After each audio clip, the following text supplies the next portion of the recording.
Good bye Jaflong. এবার তোমাকে দেখে কোনোভাবে সন্তুষ্ট হতে পারলাম না। এই রাস্তাটার অবস্থা খুবই খারাপ হয়ে আছে। আজকে আপনাদের সাথে শেয়ার করবো হচ্ছে সিলেটে আজকের দিন আমরা যেই স্পটগুলো ভিজিট করতেছি বা যেখানে যেখানে যাচ্ছি আজকের পার্টে আপনাদের সাথে সবগুলাই কম বেশি শেয়ার করা হবে। Welcome to India. ইন্ডিয়াতে এদিকে স্বাগত জানাচ্ছে, এন্ড আপনারা এই বর্ডার দিয়েও ক্রস করে ইন্ডিয়া এন্ট্রি নিতে পারবেন।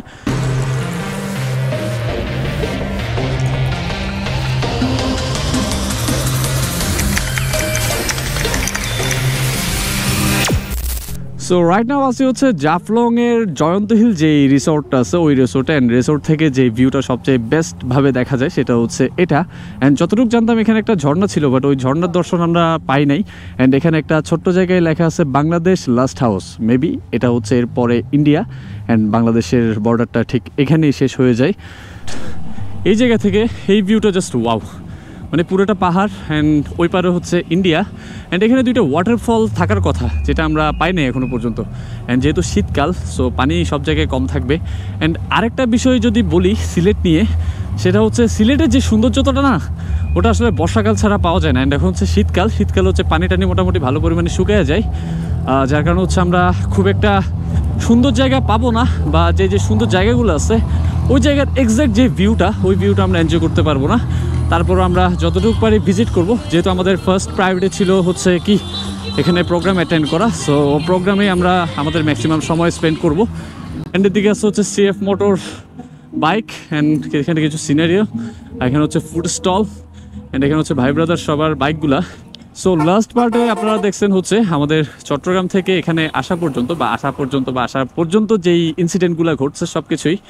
অ্যান্ড এখন হচ্ছে আমরা যাচ্ছি ভেনু থেকে বের হয়ে জাফলং জিরো পয়েন্টের দিকে। অ্যান্ড কালকে সারা রাত আমরা এখানে স্টে করছি। কালকে রাতে হচ্ছে আস্তে আস্তে প্রায় অলমোস্ট অনেক লেট হয়ে গেছিলো। অ্যান্ড লেট হওয়ার পিছনে যা স্টোরি আছে সেটা তো আর নাই বা বলি। অ্যান্ড ঘড়িতে সময় বাজে কয়টা, 3:52, মানে অলমোস্ট 4টা। ঘোরার জন্য একদম পারফেক্ট একটা টাইমে আমরা বের হয়ে গেছি। অ্যান্ড বের হয়েছে হচ্ছে আমরা 3 বাইক, যদিও আমরা এখানে আসছি প্রায় অলমোস্ট 9 থেকে 10 বাইক। এই জায়গা থেকে ভিউটা খুব বেশি সুন্দর দেখা যাচ্ছে, মানে যে ভিউটার কথা আপনাদেরকে একটু আগে বলছিলাম যেটা আমাদের রিসোর্ট থেকে দেখা যাচ্ছিল ওই ভিউটা হচ্ছে এখন একদম আমাদের পাশ থেকে দেখা যাচ্ছে। এই পাশে হচ্ছে সুন্দর একটা পাহাড়, অ্যান্ড পাহাড়ের ওই পাশে হচ্ছে আমাদের প্রতিবেশী দেশ ইন্ডিয়া। অ্যান্ড এটা হচ্ছে ইন্ডিয়ার বাংলাদেশের বর্ডার বলতে পারেন আপনি। চারিদিকে কনস্ট্রাকশনের কাজ চলতেছে, যার কারণে হচ্ছে রোডটা একদম বালিময় হয়ে আছে, আর যে সৌন্দর্যটা ওটা আসলে অ্যাকচুয়ালি ফিল করা যাচ্ছে না। অ্যান্ড চট্টগ্রাম থেকে সিলেট বাইক নিয়ে আসাটা সবচেয়ে বেশি প্যারাদায়ক হয়ে যায়, কারণ হচ্ছে এই যে আসার যে রাস্তাগুলা, মানে কুমিল্লা পর্যন্ত ঢাকা চট্টগ্রাম হাইওয়ে বাদে আর প্রত্যেকটা রাস্তা কম বেশি খুব বাজে লেভেলের ভাঙা। মানে এই ভাঙায় আসলে বাইক চালায় কোনো শান্তি নেই। আপনি একটা না অনেকগুলো রাস্তা কভার করতে পারবেন, বাট আপনি ভাঙায় যদি 50 কিলো বাইক চালান আপনার সারাদিনের বাইক রাইডের যে এনার্জিটা সেটা ওই 50 কিলোই শেষ করে ফেলে। অ্যান্ড আজকে আপনাদের সাথে শেয়ার করবো হচ্ছে সিলেটে আজকের দিন আমরা যেই স্পটগুলো ভিজিট করতেছি বা যেখানে যেখানে যাচ্ছি আজকের পার্টে আপনাদের সাথে সবগুলাই কম বেশি শেয়ার করা হবে। অ্যান্ড এখন আমরা যাচ্ছি হচ্ছে তামাবিল জিরো পয়েন্টের দিকে, মানে তামাবিল যে বর্ডারটা আছে ওই বর্ডারের দিকে আমরা যাওয়ার ট্রাই করবো। And BGB checkpost, please give your identity, no entry with weapons. ভাই আমাদের কাছে তো কোনো ওয়েপন্স নেই। সো এখানে লেখা আছে, দেখা যাচ্ছে বাংলাদেশের পতাকা আর হচ্ছে ইন্ডিয়ার পতাকা, অ্যান্ড ওয়েলকাম টু ইন্ডিয়া। ইন্ডিয়াতে এদিকে স্বাগত জানাচ্ছে, অ্যান্ড আপনারা এই বর্ডার দিয়েও ক্রস করে ইন্ডিয়া এন্ট্রি নিতে পারবেন। So that's it. এখানে আসলে বর্ডার ছাড়া আর খুব বেশি কিছু নেই দেখার মতো। এখানে হচ্ছে ইন্ডিয়ান যে ট্রাকগুলা বা যে মালবাহী গাড়িগুলো আছে এগুলাই আছে। অ্যান্ড ওয়াও, কুকুর, রিস্কি কুকুর। অ্যান্ড ওই পাশে হচ্ছে ইন্ডিয়ান মানুষজন। সো এখন যে জায়গায় আছে এখান থেকে জাফলং জিরো পয়েন্ট হচ্ছে আর মাত্র 4 কিলোমিটার। অ্যান্ড এখানে আছে হচ্ছে সারিভাবে কি গাছপালা, অ্যান্ড এই জায়গার ওয়েদারটাও জাস্ট ওয়াও। এই রাস্তাটার অবস্থা খুবই খারাপ হয়ে আছে, মানে একদম ধুলবালিতে ভরপুর একাকার একটা অবস্থা, মানে এত পরিমাণ বাজে সিচুয়েশন হয়ে আছে। আর সব রকম ভাঙাচোরা সহ্য করা যায়, বাট এই যে এই বালি আসলে বাইক রাইডের সময় সহ্য করা কোনোভাবেই সম্ভব না। অ্যান্ড এদিকে যে একটা গ্রাউন্ড আছে ওই গ্রাউন্ডটাতে হচ্ছে মোটোমেটনেস বিডির যেই রেস ট্র্যাক প্রোগ্রামটা চলতেছে সেটা হচ্ছে ওইদিকে হচ্ছে, যেটা আপনাদের সাথে অলরেডি শেয়ার করা হয়ে গেছে। সো চালাচ্ছি হচ্ছে স্পোর্টস বাইক, বাট মন ঢুকে আছে হচ্ছে অফরোডিংয়ে, মানে এই ধরনের রাস্তা পাইলে আমার থেকে অনেক জোরে চালাতে ইচ্ছা করে এই জায়গায় বাইক। সো জাফলংয়ের যে ব্যাপারটা সেটা একদম সম্পূর্ণরূপে চেঞ্জ হয়ে গেছে। মানে কি জাফলং দেখে গেছি, বা এই যে পর্যটন কেন্দ্রটা আছে এখানের কি ভিউটা দেখে গেছিলাম, এখন কি ভিউ দেখতেছি এটা জাস্ট আমি নিজেই মিলাইতে পারতেছি না। আমি যখন এদিক দিয়ে ঢুকতেছিলাম, সো ওই ঢুকার টাইমে আসলে এই জিনিসটা কোনোভাবেই বুঝে আসতেছে না যে আমি কোথায় ঢুকতেছি, কোথায় যাচ্ছি। আমার কাছে সব অচেনা অচেনা লাগতেছে। এইগুলো কিছুই ছিল না। এই যে দেওয়ালগুলো, এগুলো নতুন করা হয়েছে, এটা নতুন করা হয়েছে। অ্যান্ড এখানে তো বালি টালি কুইরা একদম অবস্থা খারাপ হয়ে গেছে। সো নামাই দিলাম বাইক, অ্যান্ড পেছনে রাসেল ভাই আর মাজিদ ভাইও নামাচ্ছে। বাট জাফলংয়ের যে পরিমাণ পানি থাকে ওই পানিটা আসলে এখন নাই, এখানে কোনো পানি নাই বলা চলে। আর চারিদিকে বালি টালি উঠাইয়া খুব খারাপ অবস্থা হয়ে আছে।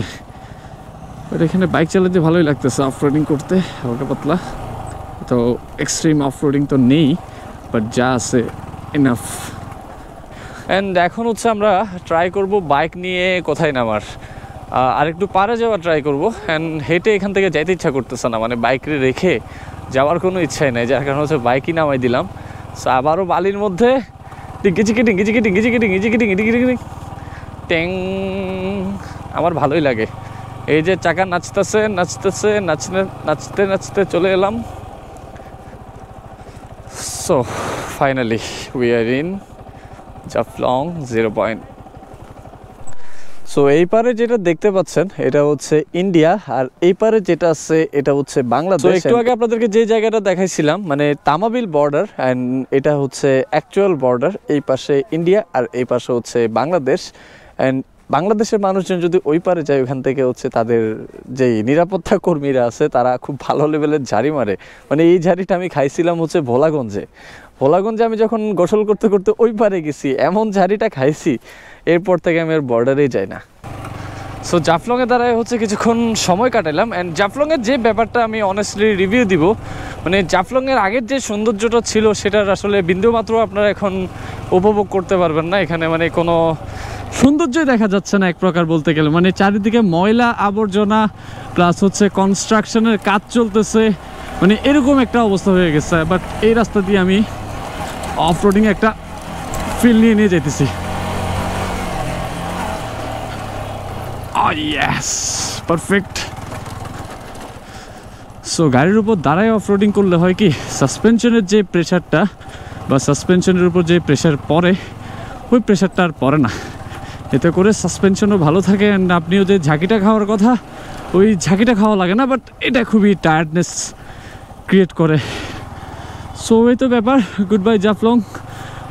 এবার তোমাকে দেখে কোনোভাবে সন্তুষ্ট হতে পারলাম না, মানে খুবই ঘিঞ্জি একটা অবস্থা হয়ে আছে।